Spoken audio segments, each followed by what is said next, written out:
Good morning to all of you. I am Mr. Bansidhar Kumar Sharma and welcome you all to my channel Smart Brains 1993. Today I am present with chapter 1st of class 11 set. In this video section we want to explain what is a set and what are the methods to describe और specify a set. यानी इस video section में हम सब set के बारे में पढ़ेंगे कि सेट क्या होता है, उसे हिंदी में समुच्चय कहा जाता है। और साथ ही साथ इसमें हम ये भी समझने का प्रयास करेंगे कि सेट को लिखने का क्या मेथड है, दो मेथड है, उसमें हम कैसे लिखेंगे। जो कन्फ्यूजन होता है इस एक वीडियो के बाद उसमें कोई कन्फ्यूजन नहीं होगा। तो चलिए एक एक कर समझते हैं। What is a set. Set समझने के पहले हमें जानना होगा ऑब्जेक्ट के बारे में। तो पहले हम सब समझने का प्रयास करते हैं what is an object.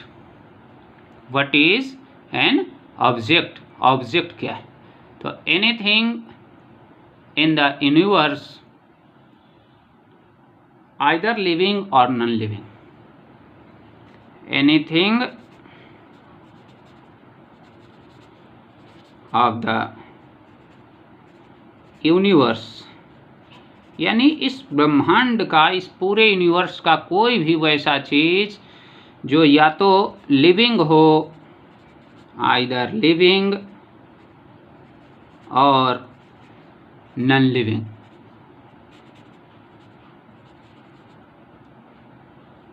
Are known as objects. Are known as objects. यानी इस यूनिवर्स का वैसा कोई भी चीज जो या तो लिविंग हो या नॉन लिविंग हो। यानी सूखी लकड़ियाँ वो नॉन लिविंग है तो वो भी ऑब्जेक्ट। इसी तरह से कोई भी अगर ट्री है वो भी ऑब्जेक्ट, वो लिविंग में आ गया। ह्यूमन है वो भी ऑब्जेक्ट। तो इस यूनिवर्स का कोई भी वैसा चीज जो या तो लिविंग हो या नॉन लिविंग, वो सारा ऑब्जेक्ट कहलाएगा। अब ऑब्जेक्ट समझने के बाद हम सब समझते हैं what is a set. Set क्या है? तो set is a well defined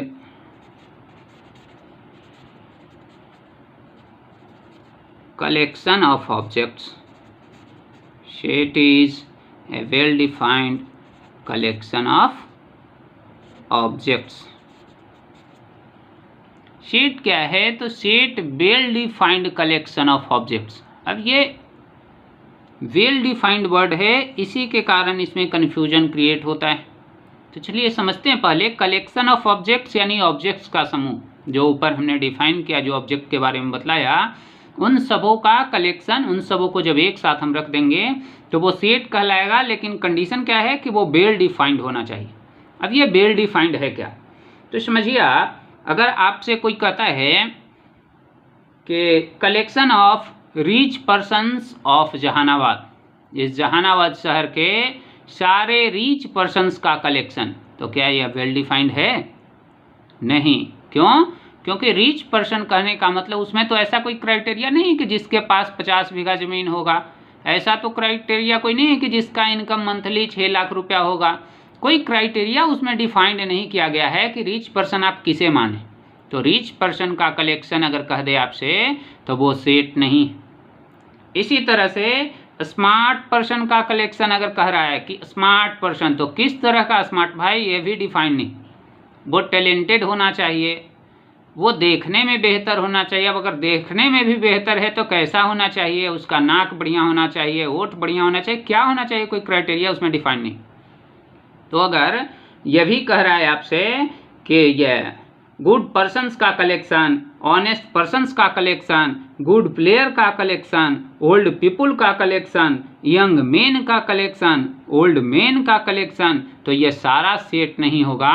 क्योंकि इन सब में हम ये डिफाइन नहीं कर सकते हैं कि कौन सा पर्सन, किस तरह का पर्सन, ये सब। तो अब सेट होगा क्या भाई? तो सेट होगा कलेक्शन ऑफ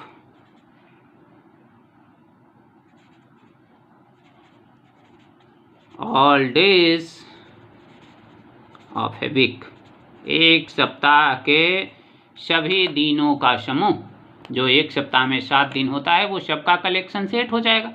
इसी तरह से अगर आपसे कह दे रहा है ये 7 दिन ही होगा, ये निश्चित collection of all months of a year, तो 12 मंथ्स होते हैं, 12th मंथ का कलेक्शन हो जाएगा। Collection of vowels in English alphabet, English alphabet के वॉवेल का कलेक्शन तो वो 5 ही हैं, ए ई आई ओ यू, तो 5 वो भी डिफाइंड। तो अगर वो डिफाइंड है तब सेट कहा जाएगा। ऑब्जेक्ट का कलेक्शन अगर वो डिफाइंड है तो सेट कहलाएगा, वरना सेट नहीं कहलाएगा। तो आप सब अब इससे स्पष्ट हो गए होंगे कि सेट क्या है, सेट क्या नहीं है। तो बस यहीं पे ध्यान रखना है कि वेल डिफाइंड होना चाहिए तो वो सेट कहलाएगा, अदरवाइज वो सेट नहीं कहलाएगा। अब चलिए हम सब समझते हैं how to describe a set. किसी भी सेट को हम डिस्क्राइब कैसे करें, how to describe a set. यानी कोई भी सेट दिया हुआ है, जैसे यहीं लिख दिए collection of all days of a week, तो इसे हम लिखें कैसे कहीं पे, यानी राइटिंग का प्रोसेस। तो राइटिंग प्रोसेस इसमें 2 तरह का होता है, 2 वे इसके राइटिंग का है। फर्स्ट रोस्टर और टैबुलर फॉर्म, रोस्टर और tabular form. Second set builder और रूल मेथड, रूल मेथड, ये 2 मेथड है इसके लिखने का। एक रोस्टर और टैबुलर दोनों एक ही है, दूसरा सेट बिल्डर और रूल मेथड। तो ये दोनों में हम लिखेंगे कैसे। तो फर्स्ट इसमें आपको ब्रासेस के अंदर यानी मिडिल ब्रैकेट के अंदर में सारा मेंबर को कॉमा दे करके लिखना होता है रोस्टर मेथड या टैबुलर मेथड के द्वारा। तो अगर ये collection of all days of a week आपको लिखना कहे कोई ये रोस्टर मेथड में, तो रोस्टर मेथड में आप इसे सिर्फ लिख देंगे इस तरह से, मिडिल ब्रैकेट दे दिया, यहाँ से Sunday, Monday, Tuesday, Wednesday, Thursday, Friday और सैटरडे, और ये ब्रैकेट्स क्लोज कर देंगे। तो यही हो गया इसका रोस्टर मेथड और टैबुलर मेथड। अगर आपसे कोई कह रहा है collection of all vowels in the English alphabet, उसे लिखने के लिए कह रहा है टैबुलर मेथड में, तो फिर इसी तरह से मिडिल ब्रैकेट स्टार्ट करेंगे, ए ई आई ओ यू, यही 5 होता है वोवेल, सबको लिख देंगे कॉमा दे दे करके। तो यही हो गया रोस्टर मेथड और टैबुलर मेथड। इसमें जो बीच में आप कॉमा से सेपरेट करके लिख रहे हैं, जैसे ए ई आई ओ यू, ये सब इस सेट का मेंबर कहलाता है, मेंबर, या इसी को एलिमेंट भी कहते हैं, एलिमेंट और मेंबर। इसी तरह से इस सेट का एलिमेंट मेंबर ये सब है Sunday, Monday, Tuesday, Wednesday, Thursday, Friday और सैटरडे। तो इसमें कुल मेंबर या एलिमेंट आपसे पूछेगा तो 7, यहाँ मेंबर या एलिमेंट कितने हैं, 5। किसी भी सेट को हम रिप्रेजेंट करते हैं कैपिटल लेटर से। वी डिनोट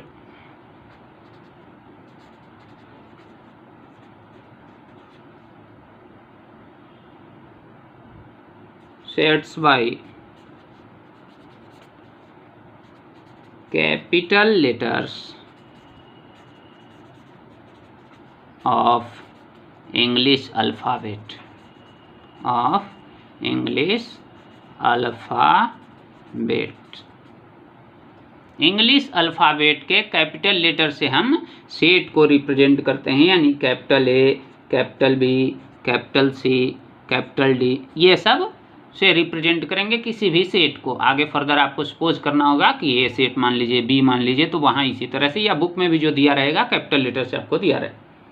नेक्स्ट अभी आपको बताया कि एलिमेंट मेंबर उसमें जो जो ऑब्जेक्ट आप लिख रहे हैं सिंगल सिंगल वो कॉमास। तो अगर if A is an element or member of a set X, किसी सेट एक्स का यदि मेंबर ए है, then we write A belongs to X. इस तरह से सिंबॉलिकल लिखते हैं इसको, और इसे हम पढ़ते हैं ए बिलोंग्स टू एक्स, यानी ए जो है सेट एक्स से संबंध रखता है। संबंध रखने का मतलब उसी में वो शामिल है, उसमें वो लाई करता है, तो इसे लिखेंगे ए बिलोंग्स टू एक्स। इसी के जगह पे ए यदि इसका मेंबर ना रहे, ये यदि इसका मेंबर ना रहे तो हम लिखेंगे A does not belongs to X. बस उसी को सिर्फ डायगोनली कट कर देंगे, तो इसे हम पढ़ेंगे A does not belong to X. A X से संबंध नहीं रखता है, यानी ए एक्स का मेंबर और ये एलिमेंट नहीं है। तो ये था इसका नोटेशन का प्रोसेस। अब एक मेथड की चर्चा हम पीछे कर चुके हैं कि रोस्टर या टेबुलर मेथड में हम कैसे लिखेंगे, तो वही मिडिल ब्रैकेट या ब्रासेज में कॉमा दे करके सारे एलिमेंट को लिख देंगे। अब जो सबसे ज़्यादा कन्फ्यूज़न क्रिएट होता है वो है आपका सेट बिल्डर फॉर्म। तो हम सेट बिल्डर फॉर्म में, या इसी को रूल मेथड भी कहा जाता है, तो सेट बिल्डर फॉर्म में हम किसी भी सेट को कैसे लिखते हैं इस पे हम चर्चा करते हैं। तो इसमें करना कुछ नहीं होता है, इसमें सबसे पहले आपको प्रॉपर्टी देखना होता है कि ये कौन से प्रॉपर्टी पे जितना भी मेंबर इसका लिखा हुआ है वो कौन से प्रॉपर्टी पे लिखा हुआ है, और उसके बाद फिर उसे मिडिल ब्रैकेट में लिख देते हैं। ये ज़्यादा आपको स्पष्ट एग्जाम्पल के थ्रू ही होगा। तो चलिए एक एग्जाम्पल लेकर के इसे हम स्पष्ट कर रहे हैं। जैसे मान लिया कि आपके पास कोई सेट दिया हुआ है 1 2 3 4 5, यही सेट है। इसको आपको सेट बिल्डर फॉर्म में लिखना है, ये लिखा हुआ है रोस्टर फॉर्म में। तो सेट बिल्डर फॉर्म में लिखने के लिए पहले हम प्रॉपर्टी देखेंगे। तो देखिए ये सारा जो न्यूमरल है ये सारा नेचुरल नंबर है। ये क्या है, ये सारा ये जो नंबर है ये सारा नेचुरल नंबर है और 6 से छोटा है, 6 से छोटा है। ये तो यही इसका प्रॉपर्टी पहले हमने पकड़ लिया। A equal to set of naturals less than 6। Set किसका है, ये नेचुरल नंबर का सेट है जो कि 6 से छोटा है। अब इसी को सेट बिल्डर फॉर्म में जब हम लिखेंगे तो लिख देंगे A equal to middle bracket X such that X belongs to N. X belongs to N. इन नेचुरल नंबर को हम रिप्रेजेंट करते हैं। रिप्रेजेंटेशन नेचुरल जब रहेगा तो उसे कैपिटल एन से रिप्रेजेंट करेंगे। होल रहेगा तो इसे डब्ल्यू से रिप्रेजेंट कर देंगे। अगर ये इंटीजर है, इंटीजर्स, तो इसे जेड या आई से रिप्रेजेंट कर देंगे। अगर यह रेशनल है, ये कौन सा होगा, रेशनल नंबर, तो इसे फिर क्यू से रिप्रेजेंट कर देंगे। अगर ये रियल नंबर होगा तो इसे आर से रिप्रेजेंट कर देंगे। ये सब इसके रिप्रेजेंट करने के लिए एक सिंबल बना दिया गया है ताकि टाइम कम लगे। ऐसे यहाँ आप लिख भी सकते हैं, फुल भी लिख सकते हैं, X such that X belongs to natural number. X natural number से संबंध रखता है, नहीं तो सिंबॉलिकली, क्योंकि सिंबल उसी के लिए बनाया ही जाता है कि आपका टाइम कम लगे। तो X such that X belongs to N. अब इतना कहना तो सही नहीं होगा क्योंकि एक्स एन से बिलोंग रखता है, तो एन तो 1 से लेकर अनंत तक होता है और इसमें 5 तक ही है। तो साथ साथ ये भी लिख देना होगा and x is less than 6, x 6 से छोटा है। तो ये लिखने का इसका एक मेथड हो गया। इसे हम ऐसा भी लिख सकते थे कि x such that x belongs to n and x is less than or equal to 5, x जो है 5 से छोटा और बराबर भी, 5 से छोटा और बराबर भी है। तो दोनों लिखेंगे, ये दोनों सही होगा। ये सच दैट के जगह पे एक और सिंबल यूज करता है। सच दैट को या तो डबल डॉट यानी जो आप रेशियो पहले पढ़ते थे इस तरह से भी लिखता है, या फिर ऑब्लिक दे दिया, तो इस तरह से भी हम लिख सकते हैं। तो ये था एक एग्जांपल कि आप नेचुरल नंबर जो कि 6 से छोटा है उसे आप कैसे सेट बिल्डर फॉर्म में आप लिखेंगे। चलिए कुछ और एग्जांपल देखते हैं और ज़्यादा ये क्लियर हो जाएगा। चलिए अब हम इसे समझते हैं कि इसे हम सेट बिल्डर फॉर्म में कैसे लिखेंगे। तो आपको मैंने पहले बताया कि पहले आप प्रॉपर्टी को देखिए कि प्रॉपर्टी इसमें कौन सा फ्लोर है, यानी रीजनिंग टाइप का। रीजनिंग में आप कैसे सोचते थे कि नेक्स्ट नंबर क्या होगा, तो नेक्स्ट नंबर के लिए आपको प्रॉपर्टी देखना होता था, बस वही प्रॉपर्टी इसमें भी आप देख लेंगे तो आपका काम हो जाएगा। तो देखिए इसमें जो है ये नंबर ऊपर में सारे का सेम है, यानी न्यूमरेटर सेम रह रहा है, डिनोमिनेटर चेंज कर रहा है। यहाँ 2 है, फिर 1 बढ़ गया, फिर 1 बढ़ गया, फिर 1 बढ़ गया, तो यहाँ जरूर 1 रहा होगा, 1 होगा तभी ना, 1 से 1 ऐड हुआ तो 2, फिर 1 ऐड 1 ऐड 1 ऐड, इस तरह से। यानी फर्स्ट नंबर है 1/1, सेकेंड नंबर है 1/1 + 1, थर्ड है 1/2 + 1, नेक्स्ट है 1/3 + 1, नेक्स्ट है 1/4 + 1। यानी पीछे वाले जो डिनोमिनेटर है उसमें 1 ऐड करके अगला नंबर मिल रहा है। तो अब इसे हम